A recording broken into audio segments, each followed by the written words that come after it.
Latest updates ఎప్పటికప్పుడు పొందడానికి Big TV WhatsApp channel follow అవ్వండి. లింక్ డిస్క్రిప్షన్ లో ఉంది. మీరన్నట్టుగానే ఇప్పుడు ఈ పోలీస్ స్టేషన్లో ఇమీడియట్గా వాళ్ళు నా మనోభావాలు దెబ్బతిన్నాయనగానే కేసు ఫైల్ చేసి ఇన్ని సెక్షన్ల కింద కేసు ఫైల్ చేసి ఎక్కడో మధ్యపాడు నుంచి హైదరాబాద్లో జూబ్లీ హిల్స్లో ఉన్న మీ ఆఫీస్ దాకా వచ్చి ఇంట్రెస్ట్ తీసుకునే అంత ఇది పోలీసుల ఇంట్రెస్ట్ అని నేనైతే అనుకోవట్లేదండి. ఎందుకంటే పోలీసులకి చాలా పనులు ఉన్నాయి. మీరు అన్నట్టు పోలీస్ స్టేషన్లో చాలా కేసులు ఉన్నాయి. దీనికి మోటివ్ వేరే ఉందనుకుంటున్నారా? అంటే నేను ఇప్పుడే చెప్పాను కదా, ఇట్ ఈస్ పాసిబుల్. అంటే ఇప్పుడు ఆ సెక్షన్స్ బట్టి కొన్ని ఏదో నాన్ బెయిలబుల్ లాగా ఉండాలి అని చాలా ఆలోచించి పెట్టిన సెక్షన్స్ అవి. అప్పుడు ఆ సెక్షన్స్ మీద పెట్టినప్పుడు obligation of the police they have to register అయిన తర్వాత దాన్ని స్పీడప్ చేయడానికి ఎంక్వైరీ కానీ ఇది కానీ అది చేయడానికి 100% ప్రెజర్. ఆ ప్రెజర్ పోలీస్ లోపల ఉందా, పొలిటికల్ క్లాస్ నుంచి ఉందా, ఇంకేదన్నా ఉందా అనేది నేను ఐ కాంట్ స్పెక్యులేట్. దాని వెనకాల రీజన్ ఎవరై ఉంటారు అనేది. బట్ ఎవరో ఉన్నారని మాత్రం క్లారిటీ తెలుస్తుంది. అది నా పాయింట్. ఒకసారి వాళ్ళకి ఆ ఇంటెన్షన్ ఉన్నప్పుడు that is not a regular system of justice, it is motivated justice అంటారు. వాళ్ళకి కించపరిచారని మా నాయకుల్ని అవమానపరిచారని బాధపడుతున్న ఆ ఫోటోకి ఒకసారి క్లారిటీ ఇస్తే అయిపోతున్నావు కదా. నేనేమంటాను, ఇప్పుడు ఈ ఫోటో చంద్రబాబు గారు పవన్ కళ్యాణ్ని ఎత్తుకున్నారు అంటే బేసిక్గా ఒక బిడ్డని కనుక తండ్రి ఎత్తుకున్నట్టుగా ఎత్తుకున్నట్టుగా పెట్టి కింద వ్యూహం డేస్ టు గో, కొద్ది రోజుల్లో సినిమా రిలీజ్ అవుతుంది. ఇది రామ్ గోపాల్ వర్మ వ్యూహం సినిమా ప్రమోషన్ ఇది. ఈ సినిమా చూడండి అని ఇందులో ఇలాంటి అంశాలు ఉంటాయి.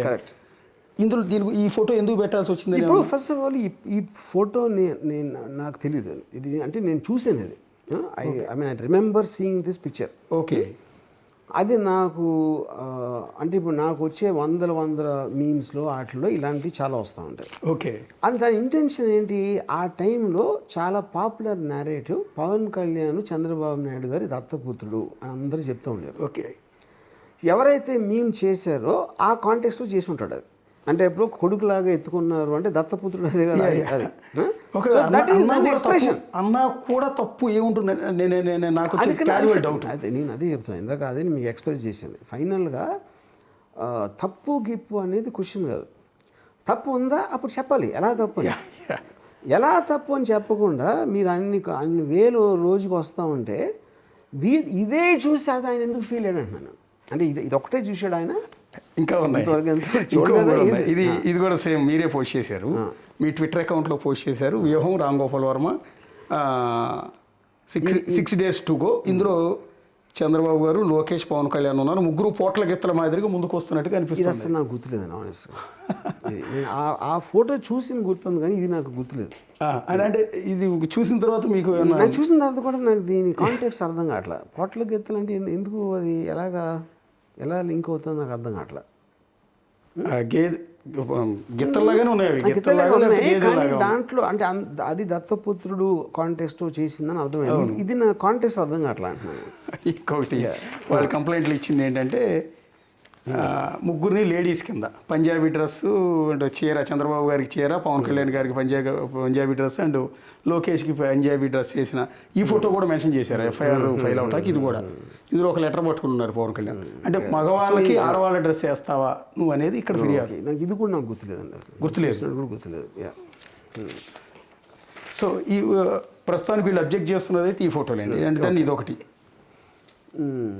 ఇది కూడా సేమ్ దాంట్లోనే దత్తపుత్రుడు వస్తుంది. అంటే ఇందులో ఇంటెన్షన్ ఏం లేదు మీద, అసలు ఏం ఇంటెన్షన్ లేదు కాదు. ఫస్ట్ ఆఫ్ ఆల్ నేను ట్విట్టర్లో పెట్టాను లేదా అనేది నాకు తెలియదు. ఐ డోంట్ బిలీవ్, గుర్తులేదు కాదు. ఇది ఎందుకంటే ఎప్పుడండి 1 year బ్యాక్ అసలు అది. ఎందుకంటే ఆ టైంలో 100,000 వచ్చాయి ఇలాంటి మీమ్స్. ఆ టైంలో మొత్తం ఎలక్షన్ రన్అప్ 1-2 years నుంచి ఇవే ఉన్నాయి. సోషల్ మీడియా మొత్తం ఇలాంటి ఫొటోస్ ఉండేవి. ఇందాక ఇవి కూడా చూపించారు. ఎన్ని 100,000 ఉంటాయి దాంట్లో. కొన్ని మీ మెమరీలో ఉంటాయి, కొన్ని ఉండవు. అది నేను ఎక్కడన్నా చూసానా, ఎవరన్నా చూపించారా, లేకపోతే నేను పెట్టానా అనేది నాకు absolutely I don't have memory of that. అంటే మీకు అప్పుడు ఆ ఇంటెన్షన్ కూడా మీకు ఎక్కడ లేదంటే పవన్ కళ్యాణ్, చంద్రబాబు గారు, లోకేష్ తిట్టాలన్న ఇంటెన్షన్ మీకు ఏం లేదు? నా ఇంటెన్షన్ నేను పెట్టినవన్నీ కూడా నా సినిమా ప్రమోషన్, సినిమా పోస్టర్స్, నా సినిమాలో ఉన్న క్యారెక్టర్సు దాన్ని నేను చేసింది. వ్యూహం సినిమాలో యాక్చువల్ క్యారెక్టర్స్, దాంట్లో ఉన్న మూమెంట్స్, దానికి సంబంధించిన ఫోటోలతో చేసిన పోస్టర్లు పెట్టినాను. అంటే మరి ఇప్పుడు ఇంత వివాదం జరుగుతోంది, అంటే మీ ఆఫీస్ వరకు పోలీసులు వచ్చి ఉన్నారు, సరే అరెస్టు అనేది మీడియా చేసిన ప్రచారం, ఆ విషయం యాజ్ ఏ మీడియా పర్సన్గా నేను కూడా ఒప్పుకుంటాను. రెండోది మీరు తమ్మునైల్స్ గురించి కొన్ని మీరు పరారని పెట్టడం అనేది యాజ్ ఏ మీడియా పర్సన్గా అది తప్పు. మిమ్మల్నే కాదు ఎవరి గురించి అయినా సరే అట్లా పెట్టకూడదు. నిజానిజాలు తెలుసుకుని చేయాలి తప్ప అలా పెట్టకూడదు ఒకటి. సో ఈ నేపథ్యంలో అక్కడ నాకు ఒకటి ఇది అంటే ఇప్పుడు థంబ్నెయిల్స్ అనేది ఇవాళ రోజుల్లో అంటే ఇప్పుడు మీరు చాక్లెట్ అమ్మారు అనుకోండి, నా చాక్లెట్ కన్నా తీయ చాక్లెట్ ఉండదు. లేకపోతే చాలా సంవత్సరాల క్రితం లిమ్కా యాడ్ వచ్చేది, అదంటే 0 బ్యాక్టీరియా డ్రింక్ అని పెట్టారు. అంటే ఏంటి అర్థం, వేరే లింక్లో బ్యాక్టీరియా ఉందా అంతే కదా. కామన్ సెన్స్ అన్నిట్లో బ్యాక్టీరియా ఉంటుందని తెలుసు అందరూ. సో మీరు అట్రాక్ట్ చేయడానికి ఇప్పుడు first of all most of the media aspect అనేది అది బిజినెస్ అని అందరికీ తెలుసు.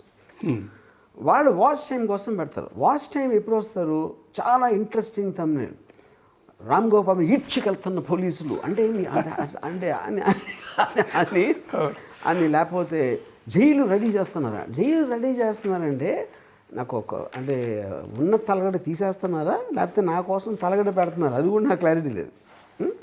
కానీ అదేంటంటే మనందరం ఎంజాయ్ చేస్తాం వితౌట్ ఫెయిల్. అప్పుడు ఏంటి, that becomes a part of the social ecosystem of the social media. అప్పుడు మీరు కార్టూన్స్ని ఎలా ఆపలేరో థంబ్నెయిల్స్ కూడా అలాగే ఆపలేరు. ఆపడం కష్టం, అది చేయకూడదు కూడా నా ఫీలింగ్. ఎందుకంటే మీరు ఒక విధంగా అది నన్ను ఇలా అంటారా అని నేను నా మనోభావాలు ఏంటి దెబ్బతిని నేను మళ్ళీ దాని మీద కేసు పెట్టి ఎవరైతే యూట్యూబ్ వాళ్ళు ఉన్నారో అది అనవసరం విషయం. ఎందుకంటే you should take it like a joke. అది సటైర్ ఇట్స్ ఎవెన్చువలీ సంథింగ్. ఇప్పుడు ఇవాళ మీడియాలో ట్రూత్కి ఫాల్స్కి లైకి డిఫరెన్స్ అనేది పోయింది. I don't think it no longer exist. ఎవరు నమ్మేది అని నమ్ముతారు. రామ్ గోపాల్ భయపడి ఉడికిపోతున్నాడు అని అంటే ఒకటి నమ్ముతాడు, రాముల కేర్ చేయడం అంటే వాడు నమ్ముతాడు. రెండింటికి మధ్యలో ఏముందని ఎవరికీ తెలియదు. సో వాళ్ళు నమ్మినప్పుడు అప్పుడు వాళ్ళకి నమ్మకం కలిగిస్తుంది అనుకునే వాళ్ళు ఆ దిశలో పెడతారు థంబ్నెయిల్ ఫైనల్గా. సో నిజానికి ఎవరికి ఏం తెలియదు. నేను జెన్యున్గా ఇప్పటి వరకు I don't believe that the police came to arrest నన్ను. ఎందుకంటే వాళ్ళు అసలు డెన్లోకి ఎంటర్ అవ్వాలి, డెన్ బయట ఉన్నారు అని కలవాలన్నారు. కానీ ఇప్పుడు ఇందాక నేను చెప్పిన ఆటల మొలాన and I was not there, అందుకని చేయలేదు. అది వాళ్ళు మధ్యాహ్నం ఎప్పుడు వెళ్ళిపోయిన తర్వాత ఒక టీము కోయంబత్తూరు వెళ్ళింది, ఒక టీం బాంబే వెళ్ళింది, ఒక టీం ఎక్కడికి వెళ్ళింది, ఇవన్నీ చెప్పారు. ఇప్పుడేంటి స్ట్రేంజెస్ థింగ్ ఏంటంటే ఇంతవరకు డెన్కి రాలేదు. టీమ్స్ బయట డెన్ వదిలేసి అన్ని చోట్ల వెళ్తడం ఏంటి, వాళ్ళు చెప్పారని చెప్పట్లా. ఇంతవరకు ఆ ఇన్స్పెక్టర్ గారు కానీ ఆ పోలీస్ టీంలో వచ్చిన ఎవ్వరూ కూడా రామ్ గోపాల్ని అరెస్ట్ చేస్తానికి వచ్చామని చెప్పలా, అరెస్ట్ చేయడానికి ఆయన దొరకట్లేదని ఆయన చెప్పలా, మేము టీములు పంపించామని చెప్పలా. అంతా కూడా మీడియా కథనాలు చెప్పలేదు. ఇన్వెస్టిగేషన్లో ఉంది వచ్చామంతే. సో నేను రిప్లై ఇచ్చాను నోటీస్కి, క్యాన్ దిస్ బి అలౌడ్ అని అడిగాను. నేను చాలా మర్యాదపూర్వకంగా నేను పంపించాను. వాళ్ళు కూడా చాలా మర్యాదపూర్వకంగా బిహేవ్ చేశారు నాతో నోటీస్ ఇవ్వడానికి వచ్చినప్పుడు కానీ మొన్న కానీ. So eventually it's the law of the land. కాకపోతే వీళ్ళ వెనకాల ఎవరైనా వేరే లార్జర్ పిక్చర్ ఉందా అనే దాని మీద ఇప్పుడు నేను నా ఫోను లేకపోతే నేను ఈ 3 రోజులు కనపడకుండా ఉండటానికి 3 కారణాలు ఉన్నాయి. ఒకటి, I believe that there is a larger picture. I wanted to have a clarity on that ఒకటి. And before that legal recourse ఉంది. సెకండ్, నన్ను పరామర్శించే వాళ్ళు ఎక్కువైపోయి వాళ్ళ నుంచి తప్పించుకోవడానికి ఇవేంటి రామ్గోపాల్కి ఏమైపోతుందో, ఎలా ఉన్నావు, అవు అని వీళ్ళు. తర్వాత నా పక్కన ఉన్న వాళ్ళ మొహాలు చూడలేక ఏదో whatever the point is, ఇప్పుడు eventually I'm a citizen, I'm a little well known person. నేను ఎక్కడికి వెళ్తాను అసలు, ఎలా how is it possible for me to go anywhere? అప్పుడేంటి వాళ్ళు రిప్లై ఇచ్చారనుకోండి, ఇది కుదరదు, వచ్చి తీరాల్సిందే అంటే 100% తెలియదు. ఓకే, నేను అడిగింది ఏంటి, నా పనులు ఉన్నప్పుడు నేను వీడియో కాన్ఫరెన్స్లో క్వశ్చన్స్ మీరు అడిగిన అన్ని క్వశ్చన్స్కి నా ఇంటెన్షన్ ఏంటి, ఎప్పుడు చేశాను, ఎందుకు చేశాను, చేయలేదా ఏంటి, ఆ క్వశ్చన్స్ అన్ని ఆన్సర్ చెప్తాను. అప్పుడు వాళ్ళకి దానికి రిప్లై ఇవ్వకుండా అది అలా కుదరదని ఇవ్వాలి కదా రిప్లై. వచ్చి తీరాలి, ఈ కారణాల వల్ల వచ్చి తీరాలి అని ఏదో చెప్పచ్చు. అది చెప్పకుండా వస్తే ఏంటి అర్థం? కానీ వాళ్ళు వచ్చిన రీజన్ నాకు ఇప్పటివరకు తెలియదు. నేను 100% అరెస్ట్ కోసం రాలేదని నేను నమ్ముతున్నాను ఇంతవరకు. నేను దీని వెనకాల పెద్ద పెద్ద లీడర్ ఉన్నాలని కూడా నేను నమ్మట్లేదు. అది ఓకే. ఇదేదో మిడ్ లెవెల్లో ఏదో చిన్న మిస్చీఫ్కి చేస్తున్నారు, ఎంటర్టైన్మెంట్ కోసం చేస్తున్నారు అని నా ఫీలింగ్. అంటే అందులో తప్పు లేదని కూడా నా ఫీలింగ్. అది ఎందుకంటే అందరూ చేసేది దానికే. ఇవాళ సొసైటీలో మన అందరం ఉన్నది ఎంటర్టైన్మెంట్ కోసం. Nobody takes anything seriously. అప్పుడు నేను ఉన్నాను అనుకోండి, నాకు అంటే దీన్ని తప్పించుకోవడానికి నేను పారిపోయి దుబాయో లేకపోతే ఎక్కడో వెళ్ళిపోయి దానికి ఏదో తప్పనిసరి పరిస్థితుల్లో నన్ను రిమాండ్కి తీసుకొని జైలుకి తీసుకెళ్ళాలంటే I prefer to go to jail. ఎందుకంటే జైల్లో నాకు 2-3 మంచి కథలను దొరుకుతాయి. ఇదేం ఉరిశిక్ష కాదు కదా, ఇదేం మర్డర్ కేసు కాదు కదా, ఇదేమి హీనస్ క్రైమ్ ఆఫ్ వైలెన్స్ అది కాదు కదా. Eventually it's a technical aspect. అది నాకు ఇప్పటికి కూడా అది ఎలా అప్లై అవుతాయనేది, ఇప్పుడు నేను లాయర్ని కాదు, అవి ఎలా అప్లై అవుతాయనేది నాకు పెద్ద మిస్టరీ ఇప్పటివరకు అసలు. So that of course the court will decide, the highest authority, that's okay. Yeah. అంటే మీరు పోలీస్ జైలుకి వెళ్ళటానికి కూడా సిద్ధపడిపోయి ఉన్నారు అది కేసు. అంటే I don't think it's a big deal. So many people go to, ఇప్పుడు చంద్రబాబు నాయుడు గారు, వైఎస్ జగన్, రేవంత్ రెడ్డి వీళ్ళు కూడా జైలుకి వెళ్ళినప్పుడు నేనంత